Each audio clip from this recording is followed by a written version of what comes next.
நிரப்புமையா, உமாவியாரே நிரப்புமையா.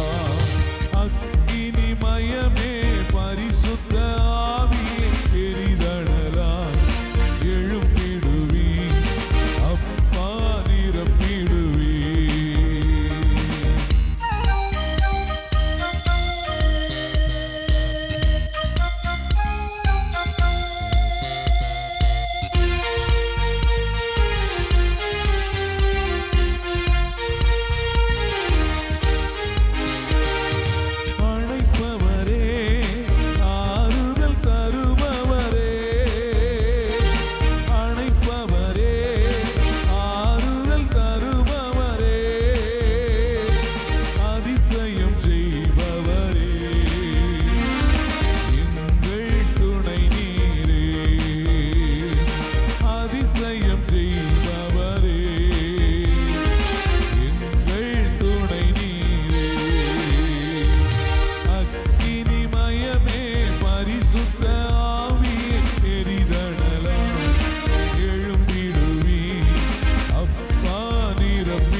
வாரத்துக்கு முன்னாடி நான் ஒரு செமினாருக்கு போயிருந்தேன். அங்கே ஒரு சுவாமியாரை சந்தித்தேன். அப்போது பிரேக் டைமில் நானும் அந்த சுவாமியாரும் பேசிக்கிட்டு இருக்கிற வேளையில் அவர் ஒரு பாரிஷ் எக்ஸ்பீரியன்ஸ் சொன்னார். என்ன அந்த எக்ஸ்பீரியன்ஸ் அப்படின்னு சொன்னால், சின்ன பசங்களுக்கு திருப்பலி. சின்ன பசங்க அப்படின்னு சொன்னால் அவங்க எல்லாரும் அந்த கிரேட் 2 கிரேட் 3 அந்த வயசு உள்ள பசங்க, கிரேட் 2 கிரேட் 3 பசங்க. அவங்களுக்கு இவர் ஒரு திருப்பலி வேளையில் பிரசங்கம். அப்போது அன்னைக்கு திரு இருதய ஆண்டவர் திருநாள்.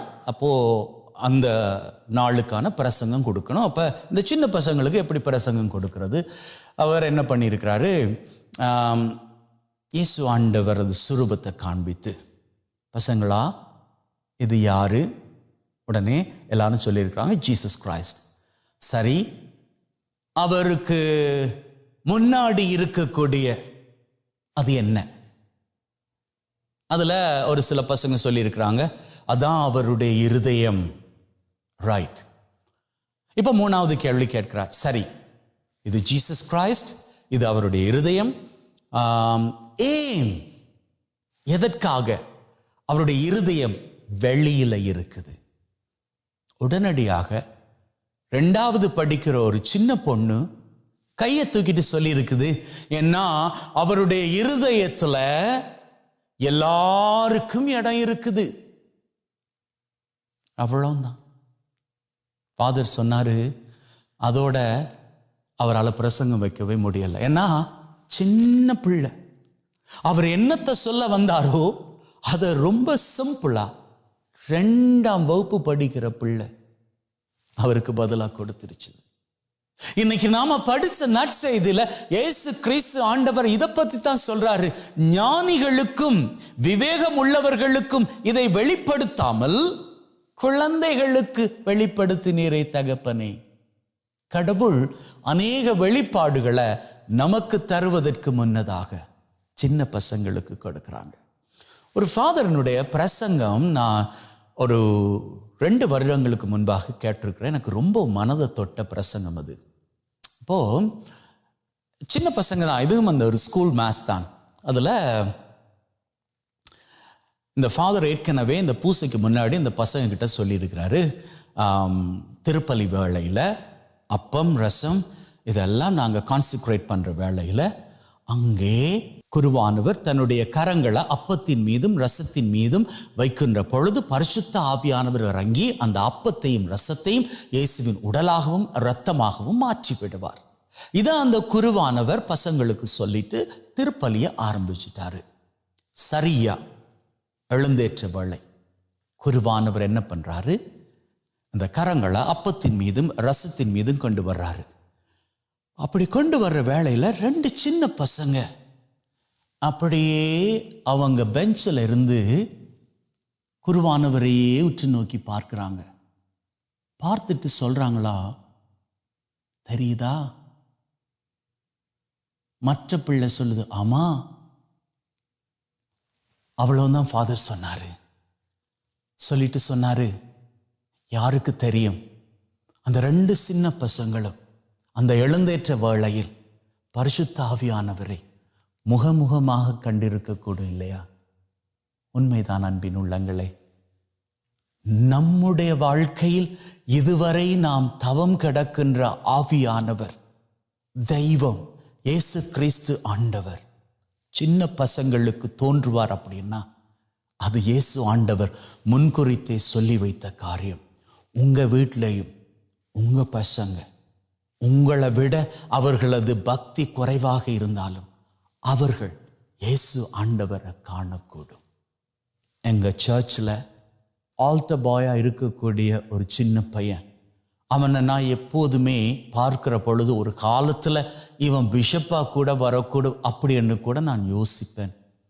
ஒரு 2 மாதங்களுக்கு முன்பாக அவனுடைய அம்மம்மா என்கிட்ட வந்து சொன்னாங்க, அன்னைக்கு திருப்பலியில் அவன் ஆல்டர் சர்வெண்டாக இருக்கிற வேளையில் அவனுக்கு திடீரென்று தன்னுடைய பேரை யாரோ கூப்பிட்டது போன்று இருந்தது.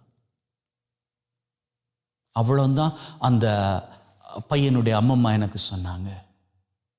நான் உடனே அந்த அம்மாட்ட சொன்னேன், கடவுளது அழைப்பு என்பது நம்முடைய காதுகளுக்கு கேட்பது போன்று ஒருபோதும் அமையாது. அந்தந்த நபருக்கு நிச்சயமாக கேட்கக்கூடிய அளவுக்கு இருக்கும். அதுவும் குழந்தைகளுக்கு நிச்சயமாக கேட்கக்கூடியதாக இருக்கும். ஆகவே அன்பின் உள்ளங்களே, உங்களது பசங்க உங்களது பிள்ளைகள் அவர்கள் தெய்வத்தின் மீது நாட்டம் கொள்வதற்கு நீங்கள் உறுதுணையாக இருங்க. அவர்களது நம்பிக்கை ஒருபோதும் மழுங்கடிக்கப்படாத அளவு பார்த்து கொள்ளுங்க. நீங்க தேவையற்ற அளவுக்கு அவர்கள் மீது ஜெபிச்சுக்கோ பூசைக்கு போ, வா, நீ பூசைக்கு வந்தா தான் உனக்கு பக்தி வரும் அப்படின்னு எல்லாம் போய் அவர்களை கஷ்டப்படுத்தி சர்ச்சுக்கு கூட்டிட்டு வர வேண்டாம். அப்படி பண்ணினால் அவர்களுக்கு சர்ச் மீதே ஒரு வெறுப்பு வர நீங்களே காரணமாகி விடுவீர்கள். அதை பண்ணாதீங்க. நீங்க உங்களது வாழ்க்கையை அவர்கள் முன்னிலையில் நல்லபடியாக பிரதிபலித்துக் கொள்ளுங்கள். இயேசு ஆண்டவரை பிரதிபலிக்கின்ற பெற்றோராக நீங்க வாழ்ந்து கொள்ளுங்கள். உங்களை பார்க்கக்கூடிய அவர்கள், நாங்களும் எங்களது பெற்றோரை போன்று சர்ச்சுக்கு போகணும், ஜெபிக்கணும் அப்படின்னு சொல்லி உணர்ந்து அவர்கள் சர்ச்சுக்கு போவதோ அல்லது ஜெபம் சொல்வதோ அவர்களாகவே முடிவெடுத்து பண்ண அவர்களுக்கு நீங்க உதவி செய்யுங்க. அப்படி பண்ணுவீர்களாக இருந்தால் யாருக்குங்க தெரியும்? யாருக்கு தெரியும்? இன்று உங்களது பிள்ளைகள் உங்களுக்கே தெரியாது ஒரு குருவாகவோ அல்லது ஒரு ஆயராகவோ அல்லது அதிலும் பார்க்க மேலான ஒரு நிலைக்கோ உயர்ந்து வர நீங்களே காரணமாக இருப்பீர்கள். ஆமென். எசையா தீர்க்கதரிசியின் புஸ்தகம் 48ஆம் அதிகாரத்திலே 22வது வசனத்தை நீங்கள் வாசிக்கலாம். தீயோருக்கு அமைதி இல்லை என்கிறார் ஆண்டவர். ஏசா என்ற ஒருவனை ஆண்டவர் நமக்கு காண்பிக்கிறார். ஏசா யாரு? ஈசாக்கின் மகன், யாக்கோபுடைய சகோதரன். இந்த ஈசாக்குடைய மகனாகிய ஏசா தான் ஆசீர்வாதத்திற்கு உரியவன். ஈசாக்கோட ஆசீர்வாதம் யாருக்கு? ஏசாவுக்கு தான் இருந்துச்சு. ஆனா இந்த ஏசா யாரு அப்படின்னா, ஆசீர்வாதத்தையும் கடவுளுடைய அருளையும் இழந்து போனவன். Praise the Lord. சொல்லுங்க அல்லேலூயா. ஏன் அவன் இழந்தான்? நல்ல கவனிங்க. அவனுடைய வாழ்க்கையில் ஆசீர்வாதத்தை குறித்தும் அந்த ஆசீர்வாதத்தை கொடுக்கிற தேவனுடைய அனுக்கிரகத்தை குறித்தும் அவனுக்கு அக்கறை இல்லை. பைபிள் சொல்லுகிறது, அவனுடைய ஆசீர்வாதத்தை அவன் இழந்த பொழுது அவன் தகப்பனாகிய ஈசாக்க பார்த்து அழுதான். அப்பா, உம்மிடத்தில் எனக்கு வேறு ஆசீர்வாதம் இல்லையான்னு சொல்லி அவன் அழுகிறான். அல்லேலூயா. சத்தமா சொல்லுங்க அல்லேலூயா. அதனாலதான் பைபிள் சொல்லுகிறது, அவன் அழுது புலம்பின பின்பும் அதை அவனால் பெற்றுக்கொள்ள முடியவில்லை. Praise the Lord. சொல்லுங்க அல்லேலூயா. இங்க இருக்கிற சகோதர சகோதரிகளை நீங்க நல்லா கவனிக்கணும். ஆண்டவரை தேடுறோம், ஆலயத்துக்கு வருகிறோம், ஜெபிக்கிறோம், நம்ம பைபிள் படிக்கிறோம், திருப்பலியில பங்கெடுக்கிறோம், ஜெபமாலை ஜெபிக்கிறோம். நல்ல ஆண்டவரை தேடுவதில் அக்கறை உள்ள மக்கள் எல்லாம் நிறைய இருக்கிறோம். ஆனா ஒரு கேள்வி கேளுங்க, நம்முடைய வாழ்க்கையில் கடவுள் நமக்கு வைத்திருக்கிற நன்மைத்தனங்கள் எல்லாவற்றையும் நாம் பெற்றுக்கொள்ள வேண்டும் என்றால் நாம் பாவத்திலிருந்து விடுதலை அடைய வேண்டும். Praise the Lord. சொல்லுங்க அல்லேலூயா. நீ நல்லா கவனிக்கணும். எல்லாத்தையும் எதை செய்து விட்டாவது நாம் ஆசீர்வாதத்தை பெற முடியும்னு யாரும் நினைக்க கூடாது, கற்பனை பண்ணவே கூடாது. அதனால தான் சொல்றார், உங்களுள் யாரும் ஏசாவை போல நீங்கள் இருக்க கூடாது. அல்லேலூயா. அப்ப நீங்க நல்லா கவனிக்கணும். ஒரு மனிதன் செய்கின்ற எந்த செயலாக இருந்தாலும் அதற்கு ஒரு பக்க விளைவு ஒன்று இருக்கிறது. ஆமென். பக்கத்துல கை கூட சொல்லுங்க, நீங்க செய்யற செயலுக்கு ஒரு பிரதிபலன் உண்டு. உண்டா? சொல்லுங்க, உண்டா இல்லையா? மேல தூக்கி போடுற கல்லு திரும்ப எங்க வரும்? கீழே தான் வரும். நீ எதை செய்கிறையோ அதற்குரிய ஒரு பிரதிபலன் ஒன்று இருக்கிறது. நம்ம சொல்லுவோம், அழகா படிக்கிற இன்னைக்கு பிள்ளைங்க படிக்கிறாங்க, ஒரு சொல்லுவோம், டேய் நீ படிச்சா நல்லா இருப்ப, நீ ஒழுக்கமா இருந்தா நல்லா இருப்ப, நீ வாழ்க்கையில சரியா இருந்தா நல்லா இருப்ப.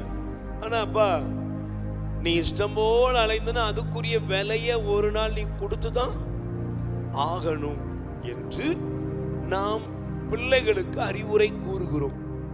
அப்ப நமக்கு ஒன்று தெரியணும், நாம் செய்யக்கூடிய எந்த செயலாக இருந்தாலும் அதற்கு ஒரு விளைவை, அதனுடைய ஒரு பலனை நாம் சந்தித்து தான் ஆகணும். இது நல்லவங்க கெட்டவங்க யாரா இருந்தாலும் அவர்களுக்குரிய பலன் அவர்களுக்கு உண்டு. Praise the Lord.